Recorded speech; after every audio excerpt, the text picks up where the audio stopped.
প্রায় অনেক দিন হলো আমার বোনটার সাথে কোথাও আমার ঘুরতে বের হওয়া হয় না বা কোথাও যাওয়া হয় না। তো আজকে ভাবলাম দুইজন বেরিয়ে পড়ি, তো দুই বোন একসাথে বেরিয়ে পড়লাম। আর ঘুরতে আসলে যে কিছু খাবো না এটা তো হবেই না। দেন চলে আসলাম নাটোর ফুডনেস রেস্টুরেন্টে। আর ফার্স্টেই তারা আমাদের ওয়েলকাম ড্রিঙ্কস দিয়েছিল, আর ওয়েলকাম ড্রিঙ্কসটা অনেক বেশি ভালো লাগতেছিল। তো ফার্স্টে সেটাই ট্রাই করেছি। তারপর মেনু কার্ড দেখতেছিলাম, সেখানে অনেক ধরনের খাবারের আইটেম ছিল, চিকেন নুডলস, পাস্তা, তারপরে চিকেন শর্মা। তো আমি ভাবলাম যে চিকেন শর্মাটাই অর্ডার করি, কারণ চিকেন শর্মাটা অনেক দিন হলো খাওয়া হয় না। পাস্তা তো প্রায় মোটামুটি অনেকবারই ট্রাই করছি। তো যাই হোক, এখানকার খাবারের মানগুলো আমার কাছে অনেক বেশি ভালো লাগে, প্রায় অনেকবারই এখানে আসা হয়েছিল।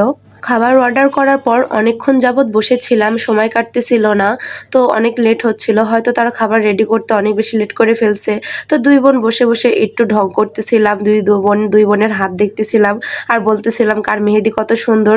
সে যদি তো ও হাতে মেহেদি দিয়েছে, তো ওই হাতটা দেখাতে পারতেছিলাম না। তারপর আমরা ইকিবিকি খেলতেছিলাম ওখানে বসে বসে।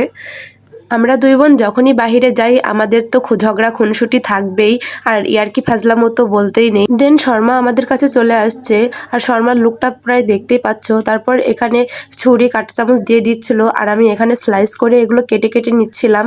এই রেস্টুরেন্টের খাবার সম্পর্কে একটা সিম্পল বিষয় তোমাদের বলে যাই, কারণ এখানে যদি একজনের খাবারের জন্য অর্ডার করো, দুইজন মানুষ অনায়াসে খেতে পারবে। কারণ আজ পর্যন্ত আমি অনেকবারই খাবার ট্রাই করছি, আর আমার কাছে এটাই বেস্ট মনে হয়েছে। আর শর্মাটা অনেক বেশি টেস্টি ছিল, সেটা খাবারের লুক দেখলেই তোমরা বুঝতে পারছো কত লোভনীয় লাগতেছে। আর আমি এখানে ট্রাই করার জন্য সুন্দরভাবে কাঁটা চামচ দিয়ে মুখে দিচ্ছিলাম, আসলেও খাবারটা অনেক বেশি টেস্টি। আর ওই যে বললাম না, একজনের খাবার অর্ডার করলে দুইজন অনায়াসে খেতে পারবে, কারণ খাবারের মান এতটাই বেশি যে একজনের খাবার দুজন মিলে পেট পুড়ে খেতে পারবে। তো শর্মা আমি এখানে দুজনের জন্য অর্ডার করতেছিলাম, তো 4-5 জন আমার কাছে মনে হয়েছে এখানে খেতে পারবে আরামেই। দেন আজকের ভিডিওটি এই পর্যন্তই। আমার ভিডিও ভালো লাগলে আমার পেজটিকে ফলো করে পাশে থাকবে নেক্সট ভিডিও দেখার জন্য। আর দেখা হচ্ছে নেক্সট কোনো ভিডিওতে। আল্লাহ হাফেজ।